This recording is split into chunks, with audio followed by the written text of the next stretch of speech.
Certain objects testify to honorable service in defense of home and country. Uniforms, insignia, medals, and any of the many accoutrements soldiers carry are all tangible objects that become the artifacts through which their stories can be told. But many would argue there is no other artifact that attests to loyal devotion in a more deeply personal way than the identity discs soldiers in armies worldwide wear over their hearts each and every day. These discs, most commonly referred to as dog tags, bear the name and personal details of a soldier. They are the first and most visceral record of an individual's service on behalf of their country. They are the only object a soldier is expected to wear at all times throughout their military service, traveling with them wherever duty takes them. Although dog tags can have various practical uses at different times, their fundamental purpose is to serve as testament to those who made the ultimate sacrifice. It is for this reason dog tags are worn in pairs. One can be collected to document a soldier's death, while the other stays with the physical remains, so that they may always be identifiable, and their sacrifice on behalf of their people and country never forgotten.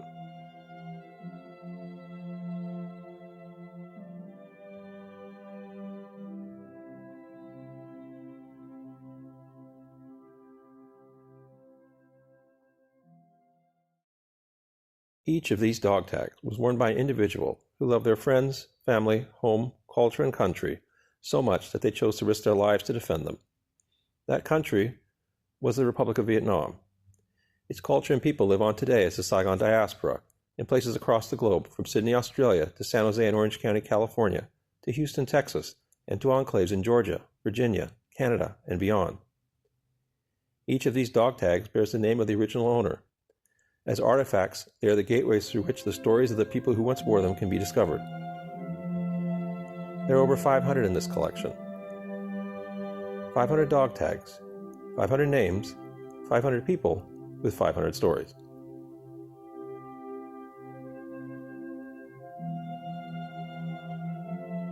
Coming across a collection of this many original dog tags of the soldiers of any nation is out of the ordinary.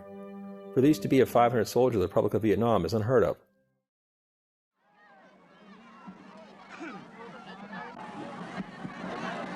Circumstances of fate and history mean that any artifacts relating to the Republic are rare. Black April is a term used within the Saigon Diaspora to refer to the events of the spring of 1975, and in particular, the fall of Saigon on April 30th. For 50 years, the anniversary of this event has been collectively mourned by every Saigon Diaspora family. Narratives of the war in Vietnam often make the mistake of concluding with April of 1975, but the reality is the history of the Vietnam War did not end on April 30th. As the guns fell silent, a tragedy far worse than the decades of fighting unfolded. From May of 1975, the Communist authorities embarked on an organized campaign of ethnic cleansing. The people and culture of the Republic of Vietnam were their targets. A vast apparatus of concentration camps quickly arose throughout the region. Imprisoned in these camps were not only the soldiers and civil servants of the Republic of Vietnam, but also their families, and anyone else who lived in the Republic who had not been an active communist supporter. Anyone who had identified with the culture of the Republic of Vietnam was persecuted. To the world, these camps were referred to as re-education centers by their administrators. Those in the camps were not called prisoners, but instead students. The facade of re-education was carried on in such detail that for those prisoners who were lucky enough to survive what were often many years in these camps, upon their release they'd be presented with a diploma as a certificate of their graduation. Persecution of the people and culture of the Republic of Vietnam was institutionalized. Release from a concentration camp was to enter another kind of prison. The families of the Republic of Vietnam were labeled as an other by the communist authorities. They were outcasts, excluded from the culture of the society the communists in Vietnam sought to create. Children of Republic of Vietnam families were denied access to quality education. These same families were ineligible for receiving proper medical care, and every other aspect of daily life, from getting a driver's license to having a house to live in, were overwhelmingly difficult due to layers of bureaucracy specifically created to discriminate those whose culture identified with that of the Republic of Vietnam. Finding work and the means by which to support a family was an impossibility. In a bitter irony, the diploma certifying one's completion of re-education only guaranteed further hardship, as these documents also function as identification cards, which when presented to any potential employer, universally guaranteed rejection. Struggling to survive and left with no other option, the people of the Republic of Vietnam were forced to risk their lives in perilous ocean journeys to escape persecution. For more than a decade, those who came to be known as boat people desperately sought refuge across the open seas. Hundreds of thousands perished. For those who survived, months of uncertainty waiting in refugee camps followed before the hope of resettlement finally became a reality. After enduring decades of war, persecution, and forced into perilous journeys to survive, the people of the Republic of Vietnam then faced the struggle of building new lives in foreign lands. Endurance is a common theme mutually shared in the family histories of the Saigon Diaspora. Now, as the years turn into decades with the passage of time, a new challenge has arisen. How to come to terms with the past in the present so that the unique culture and history of the Republic of Vietnam is preserved, and the memory of those who sacrificed and endured so much on its behalf is honored and never forgotten. This big question is one the Museum of the Republic of Vietnam, located in Orange County, California, has been endeavoring to answer and achieve for the last decade. Preservation is the first step, and an important part of preservation is not just the acquisition and caretaking of artifacts, but also the research and documentation of what stories they tell. The systematic persecution of the people and culture of the Republic of Vietnam meant the vast majority of artifacts relating to the Republic and its military were destroyed. For this reason, a collection of personal artifacts pertaining to 500 soldiers of the Republic of Vietnam instantly grabbed the attention of an historian and curator at the Museum of the Republic of Vietnam, who was subsequently able to acquire them. After determining that these indeed were authentic dog tags of Republic of Vietnam soldiers, immediate questions were raised. How did it come to be that a collection such as this of 500 dog tags existed? Who were these 500 soldiers? What events did they share in common that would one day lead to their dog tags all being gathered together as they were? Who gathered these dog tags together, and why were they preserved? The journey to discover the answers to these questions began with the physical analysis of the dog tags themselves. Along with recording what information was inscribed on each dog tag, notes were taken with regard to stamping methods, material, layout, and any anomalies present. Gathered together, this information revealed the clues that began to tell the story of the 500 people who once wore these dog tags. The first clue came with determining when these would have been issued and worn. The Republic of Vietnam dog tags were made from the same blank and aluminum dog tag as those supplied to the United States military. A design change in 1964 meant that the small notch previously featured on these tags was removed. Only 2 of the 500 dog tags were of the earlier notch-style pattern. The rest were of the later design, which meant they must have been made after 1964. As with the armed forces of other nations, the service numbers given to Republic of Vietnam soldiers followed a pattern that stated information about the individual. One of these was age. By subtracting 20 from the first 2 digits of a Republic of Vietnam military service number, the year of the individual's birth can be determined. Of the 500 dog tags, the youngest individual was born in 1959. And the oldest in 1905. There is only one year in the history of the Republic of Vietnam when it would have been possible for individuals born in these 2 years to both be serving in the armed forces in some capacity at the same time. That year was 1975. Different elements of the Republic of Vietnam military and security forces had different policies with regards to age of service. The People's Self-Defense Force, a paramilitary militia organized at the provincial level, included soldiers retired from full-time duty who would remain as members of these defense forces up to the maximum age of 70. In turn, the police auxiliary accepted the youngest individuals at age 16. Looking at the birth years of all 500 individuals together, the ratio of age ranges corresponds precisely with what these were for the Republic of Vietnam military and security forces in 1975. Statistics published by the Republic of Vietnam in January of 1975 stated that 56% of the soldiers in the Republic's military during that period were between 20 and 25 years old. This corresponds to what the birth years of the dog tags reveal, which shows 55% of the dog tags having been of individuals who were between 20 and 25 years old in 1975. Additional elements also align with the statistics of the time. The percentage ratio among the dog tags for different blood types was also consistent with the national averages of the Republic of Vietnam in 1975. Accounting for what the physical analysis of the dog tags revealed, there is little doubt that these dog tags were worn by Republic of Vietnam soldiers during the final months of the Republic in 1975.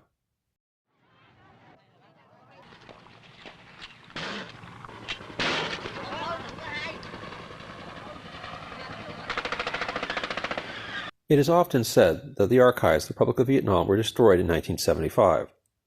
However, as the historian and curator who undertook the endeavor to discover the history of these 500 dog tags would argue, destroyed is not the appropriate term. Lost is more accurate. And lost is very different from destroyed, as something lost can be found again. With this spirit in mind, an ongoing project of the last 20 years has been the creation of a database of profiles documenting those who served in the military and security forces of the Republic of Vietnam. As of September of 2025, there are over 275,000 profiles of individuals who are documented as having served in the military and security forces of the Republic of Vietnam at some point between October 26, 1955 and April 30, 1975. A database of 275,000 is still only a fraction of the millions who served to defend the Republic of Vietnam at one point or another throughout its history. but it is a substantial resource on a subject that most had written off as lost to history.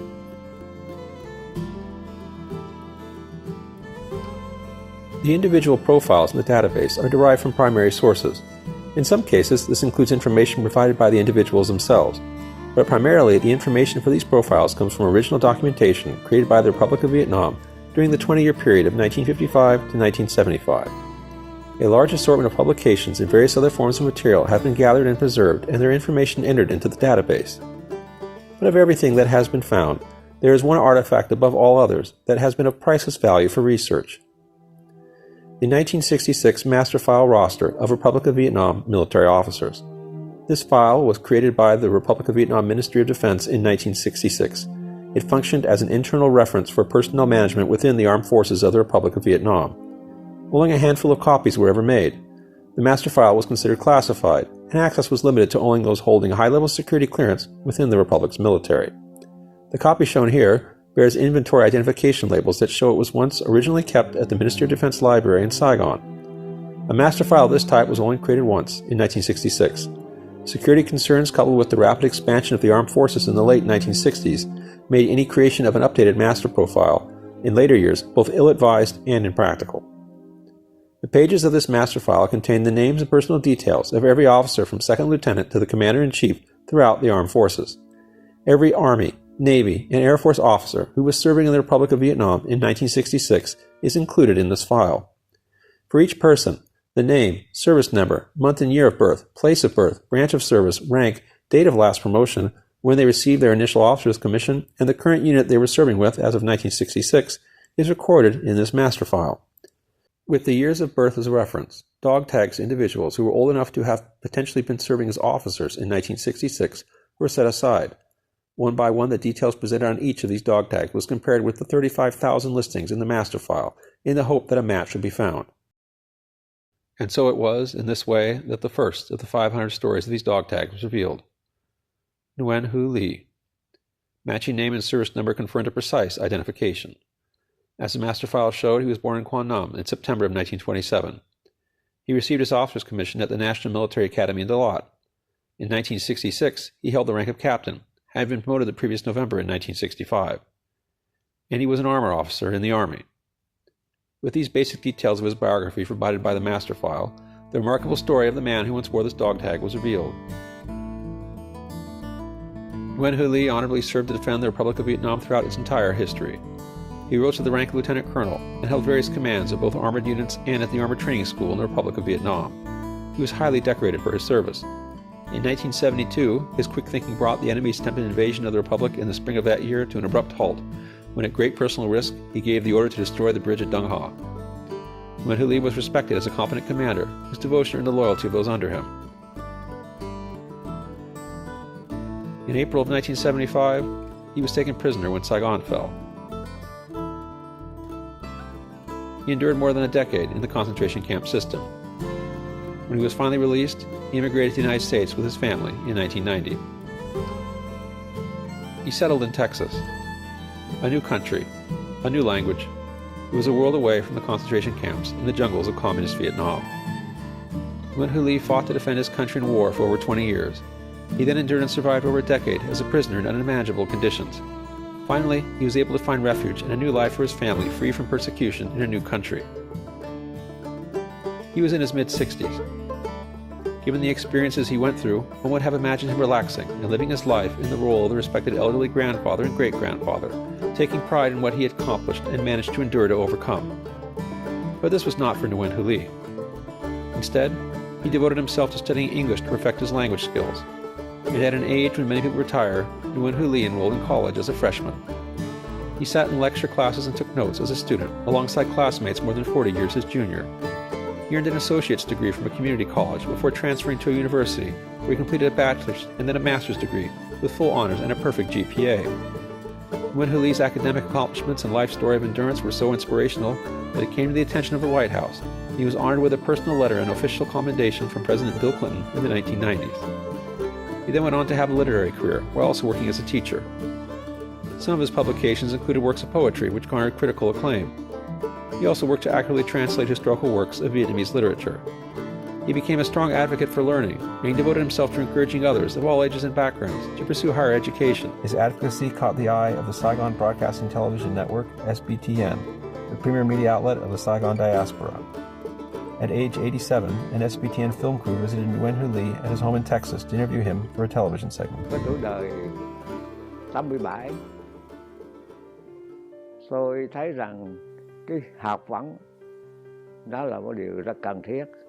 Học vấn thì không bao giờ hết sách vở, nhưng mà chính cái học vấn là sẽ giúp cho cuộc đời của mình nó thêm tươi đẹp hơn, có thể kiến thức đầy đủ hơn để mà giúp ích cho đời, giúp ích cho bản thân, cho gia đình mình.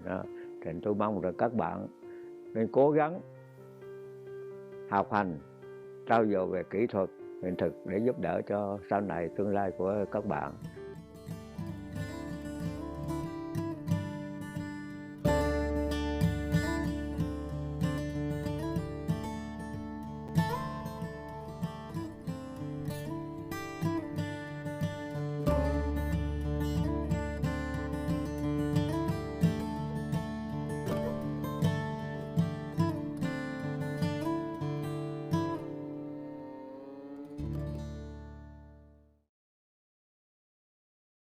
Nguyen Hu Ly was the first of the 500 dog tags to be identified.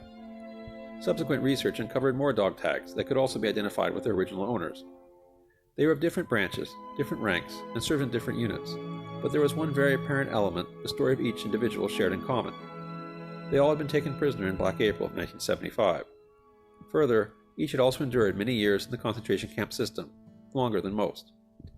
The revelation that these tags were from those taken prisoner in 1975 and had also been held for exceptionally longer periods of time in concentration camps, added a significant piece to complete the puzzle for discovering why a collection of this many original dog tags of Republic of Vietnam soldiers existed.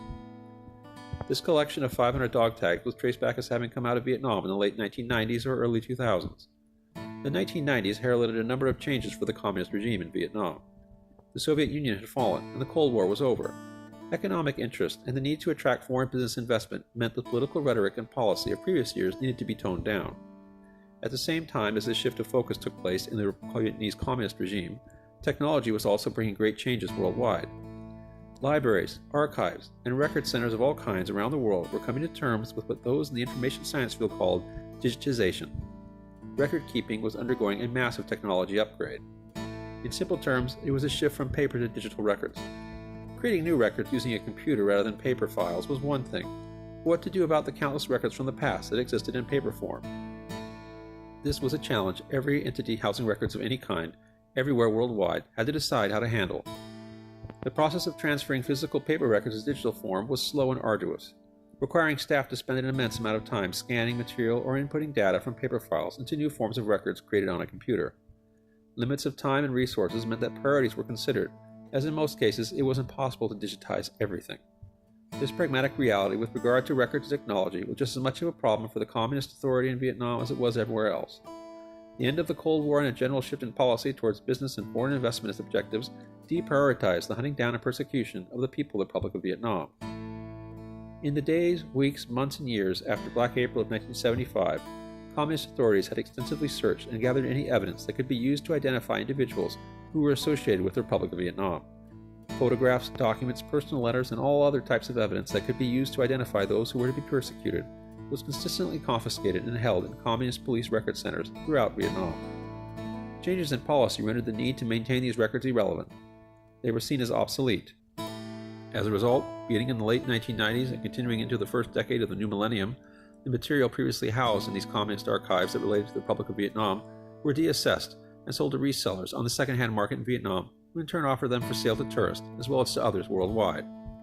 A collection of 500 dog tags from those taken prisoner in 1975 and who were also held for extensive periods of time in concentration camps coming into the second-hand market at that time undoubtedly meant that these also came from one of the many deassessed record depositories that had once housed evidence used to identify and persecute the people of the Republic of Vietnam.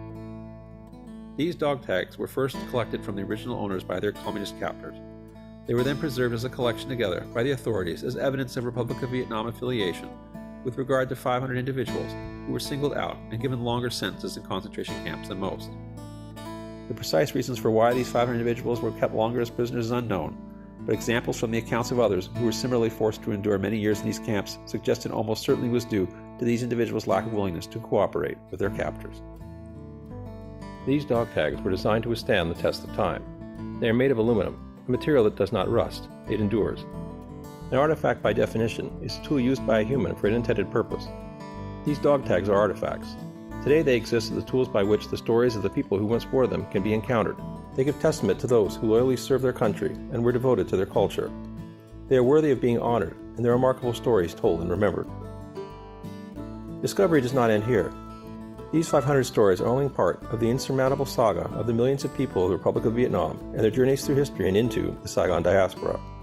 These journeys of hope and dreams, of family and community, of war and devastation, of heroism and sacrifice, of honor and betrayal, of victory and defeat, of loss and persecution, of struggle and overcoming hardship, are stories that cover every dramatic genre of the human experience.